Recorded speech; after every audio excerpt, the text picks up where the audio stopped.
Pumunta sila sa isang gubat. Whoops! Muntik na. Sabi ni Sojun. Lee Sojun. Ilagay mo ang fragment dito. Sabi ni Erzsébet. Okay. Dito. Sabi ni Sojun. At ibinaba ang hawak na fragment. Hinawakan naman ito ni Erzsébet. Hey! Paano mo nagawa yon? Tanong ni Sojun. Ang ano? Sagot naman ni Erzsébet. Ipakita sa akin ang core. Muling sabi ni Sojun. Ibinahagi ko lang ang aking paningin sa iyo sa pamamagitan ng mahika. Sabi naman ni Erzsébet, ganyan ang tingin mo sa mundo. Muling tanong ni Sojun, kung magfo-focus ako, sagot ni Erzsébet. Ginamitan ni Erzsébet ng kanyang mahika ang fragment.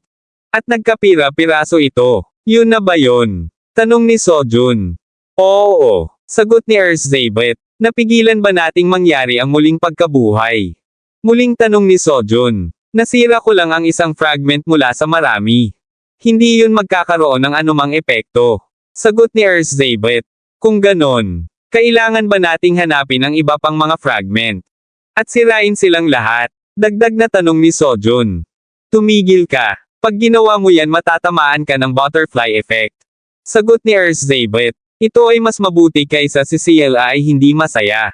Sabi ni Sojun. Huminahon ka. Ang butterfly effect ay hindi lang nakadirekta sa iyo.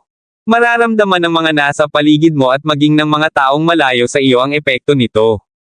Napag-usapan na natin ito sa tutorial tower. Sobrang lakas ng unos para kayanin mong mag-isa. Sabi ni Erzsébet, kung pagkaiisipin mo, nais kong tanungin ka tungkol sa isang bagay na may kaugnayan sa tore na iyon. Ang boss ng tore, si Albert ba iyon? Tanong ni Sojun. Napabuntong hininga si Erzsébet. Oo, tama ka. Bagaman.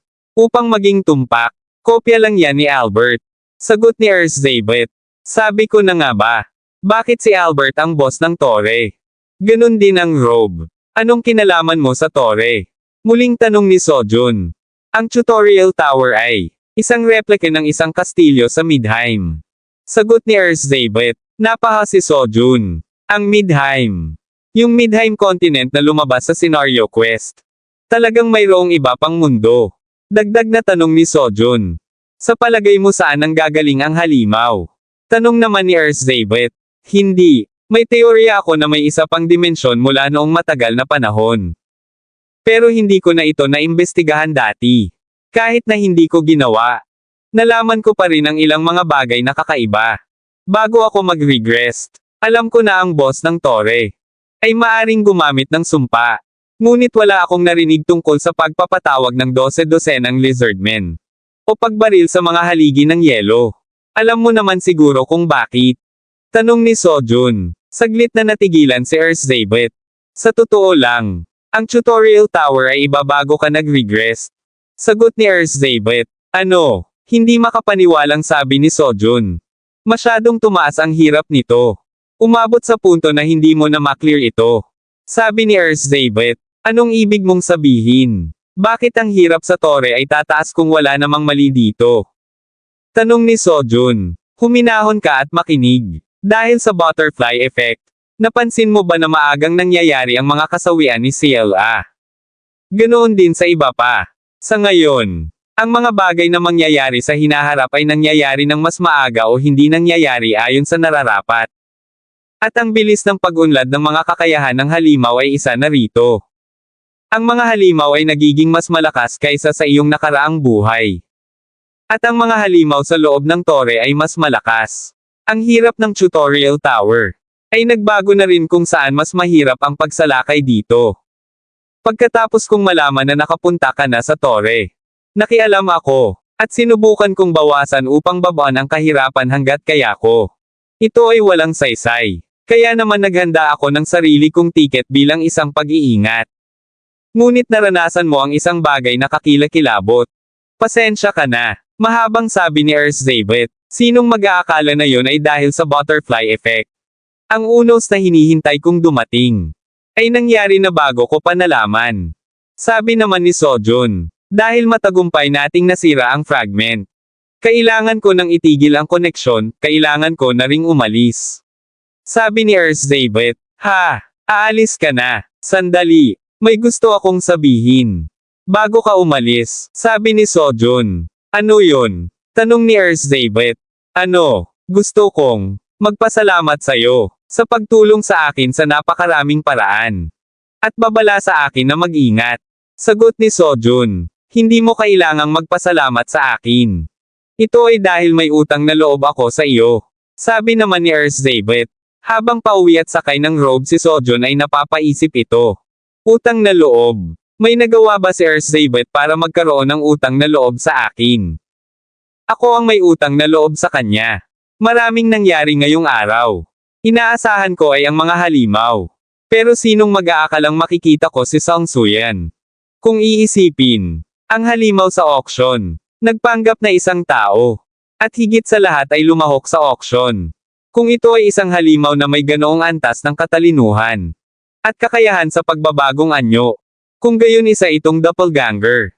Isang halimaw na maaaring magpanggap bilang isang tao. Ito ba ay isang organisasyon ng halimaw na kumukuha ng mga fragment? Iyon ay mas may katuturan. Kaysa sa isang tao na sinusubukang buhayin ang isang halimaw. Malamang na ang doppelganger monster ay hindi boss rank monster. Hindi ito isa lamang. Baka mas marami pa akong makaharap sa kanila sa hinaharap. Hay! Madaling araw na. Nagmiyaw si Master. Oo. Mahusay rin ang ginawa mo, Master. Balik na tayo at magpahinga. Aniya ni Sojun. Kinaumagahan. May isang lalaki na nakatayo habang may kausap sa kanyang telepono. Hoy kapatid. Anong ginagawa mo dyan? Tanong ng isang lalaki. Jungchul So Hyangnim. Maninigarilyo sana ako. Sabi ng lalaki kanina. Sigarilyo. Naninigarilyo ka na. Muling tanong ni Jungchul So.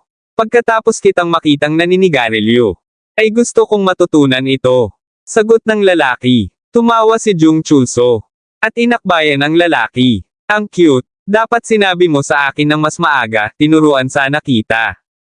Sabi nito. Napaingit ang lalaki. Pero next time na lang tayo. May trabaho ako ngayon. Gawin natin ang isang magandang trabaho sa pagkakataon na ito. Isang buwan ka na dito. Kaya mo naman gawin ng maayos, di ba? Sabi ni Jungchul So. Syempre ano bang trabaho? Tanong ng lalaki. Maghanap ng isang tao. Sagot ni Jungchul So. Isang tao. Sino? Muling tanong ng lalaki. Sinabi nila sa amin na hanapin ang taong umatake sa auction. O kung ano man ang tawag dito. Sagot ni Jungchul So. Samantala, sa istasyon ng pulis, ito ay si Lee Sojun. Ang salarin na umamba sa auction ay si Lee Sojun ang gagong iyon.